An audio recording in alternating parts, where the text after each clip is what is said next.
So earlier this week I was doing preparation for this talk and I was looking for a quote by Shinran. Shinran lived in the Kamakura period in Japan, and he was the founder of the Jodo Shinshu school of Pure Land Buddhism. I'm a Pure Land Buddhist. And I was looking through my books for the perfect quote. I heard the dogs in the living room next door wanting to go out, so I stopped what I was doing, went to let them out, and then kept looking. And sometime later they wanted to come back in. I was not having a good time of finding a quote, so I went to let them back in.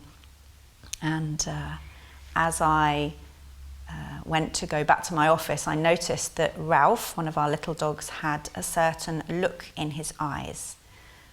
Ralph came to us at 7 months old. He's a little white Shih Tzu with sticky out bottom teeth.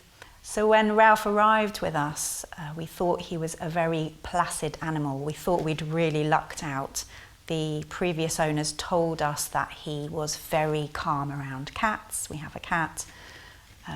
And he was very, very calm when we first had him. But as he began to relax, he started to show the nerves that had been there all along behind the frozen exterior.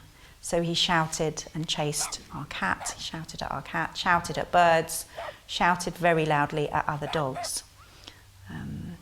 And he didn't know how to interact with us. He didn't really get being in relationship. He didn't know how to play. He'd never played with other dogs or with people. So when I let the dogs back into the living room in the middle of this trying to find the perfect quote, and noticed a look in his eye, I thought I'd take the opportunity to see if I could progress his play learning a little bit more. So I did my dog play crouch invite. You've probably seen dogs doing it, kind of going down on the carpet and widening my eyes a bit. And he just looked at me as if I was a bit crazy, so I thought, okay, I must have misread the signals. And I turned around to go back into my office, and as I did, I heard this whoom, as Ralph also went down onto the carpet with his paws stretched out, looking at me with an excited look on his face. So we had a play, and Ralph chased me around the living room, I chased Ralph around the living room, had a bit of a wrestle. And then when he'd had enough, I thought, okay, time to get back to work, and went back to my books.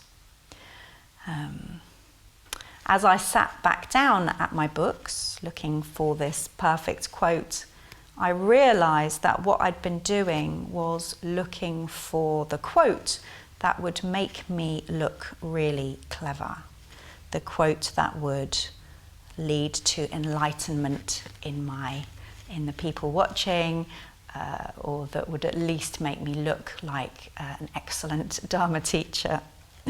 And so I was quite amused that the first quote that I read in the book of Shinran's quotes was this one. And this is Shinran speaking about himself. I am such that I do not know right and wrong, and cannot distinguish false and true. I lack even small love and small compassion, and yet, for fame and profit, enjoy teaching others. I really love this quote, and I especially love the last line because it speaks so directly to the parts of me that also bring those mixed agendas to Dharma teaching. The parts of me that yearn for fame and profit. And I realised that I was in such a tangle making my preparation because I was coming from that place. I was coming entirely from a place of needing to be impressive. And what I love about Shinran and Pure Land Buddhism as a whole is that it's really realistic about our nature as fallible human beings. There's a word in Pure Land Buddhism, a Japanese word, bombu, which means foolish beings of wayward passions. And when I hear it, I always imagine a cork that's kind of bobbing around on the waves of greed and hate and delusion, that we're often driven by forces that we're hardly aware of. And Shinran saw this. Shinran really experienced this in his own life, that he yearned to be a pure spiritual being. He was very learned. He spent, many years studying texts and learning from other teachers, like his own teacher Honen. But he just kept coming up against this fact of limitedness, this fact of being flawed, of wanting to be good and not managing it. So when I read this quote from him, I really hear his kind of radical honesty about himself, that he enjoys teaching others, but only for fame and profit. And I'm really grateful that I can access these teachings, because they jolt me out of my own trance, just as Ralph had jolted me out of my trance. That the quote, Shinran's quote, really did the same job as Ralph's kind of wanting me to play with him. It kind of took me out of that preoccupation with propping myself up, or being a certain way, or being seen a certain way. And then I found a second quote which beautifully bookended an experience that I often have when I encounter this kind of teaching. And I'll read you the quote, and then I'll talk about the 3-stage process that I went through. And this is Shinran speaking about Amida Buddha, also known as Amitabha Buddha, is the Buddha that we're in relationship with as Pure Land Buddhists, the Buddha of infinite light. And we can see light as exemplifying compassion. We often say here in this temple that Amida accepts us just as we are. He's the Buddha, or they're the Buddha of all acceptance.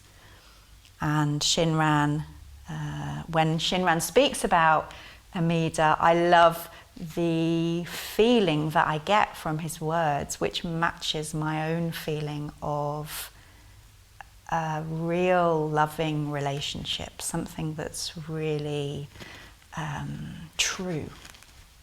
So here's the second quote. The light of compassion illumines us from afar. Those beings it reaches, it is taught, attain the joy of Dharma. So take refuge in Amida, the great consolation. And as I live in that quote, tears come to my eyes, because it becomes real inside me.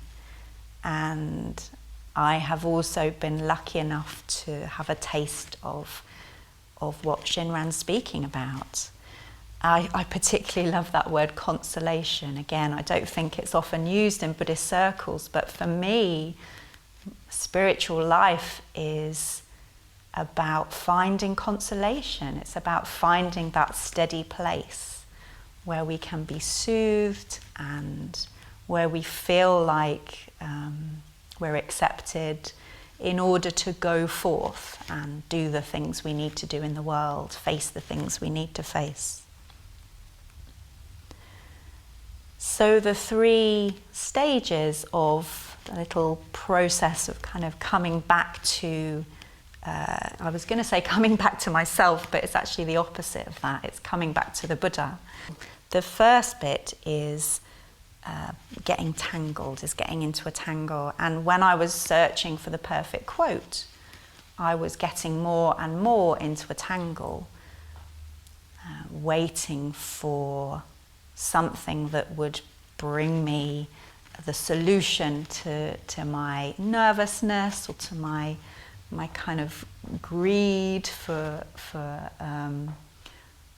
for fame, and that's often a very unconscious thing, that we're in the tangle. We don't really know that we're in the tangle. There might be some little signs, but there's a kind of we're looking through the eyes of the tangle. The second bit is the waking up. It's the waking up to my foolish nature. And the quote where Shinran spoke about lacking even small love or small compassion acted in that way. And that moment is the sinking feeling where we suddenly see something about about how ridiculous we are. And my experience, I'm laughing as I say that, because there's something about the depth of acknowledgement of the ridiculousness or the foolishness that can be very deep, but it's not shame. It's not a feeling of, oh, I'm a terrible person. I always imagine a wry smile on the Buddha's face when I think about being seen in this way or seeing myself in this way. It's like, oh yeah, she's doing that thing again, bless her. That's the kind of feeling I get myself. And then this opportunity, this moment of recognition of our layers of self-protection, then provides the opportunity to remember that we are limited beings and we have access to unlimited love. And different people from different traditions have different words for this. Buddhists have the word Buddha, which means awakened one. And as I said, as Pure Land Buddhists, we especially form a connection with Amitabha Buddha.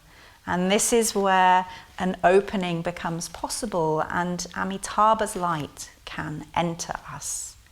And it's a grace. And again, as I say that, tears come to my eyes because it's unasked for, it's unearned, and it is wonderful. It is a wonderful thing to get a taste of. And I get an experience of that, and I take refuge in Amida, and I feel the great consolation. And then maybe 30 seconds later, maybe 5 minutes if I'm lucky, I'm back in the tangle again. And that's how it is to be alive. But the good news is there's often a little dog that will come and ask you to play, or there's a teacher who acknowledges their own foolishness, or there's a blackbird singing, or a piece of toast popping up from the toaster.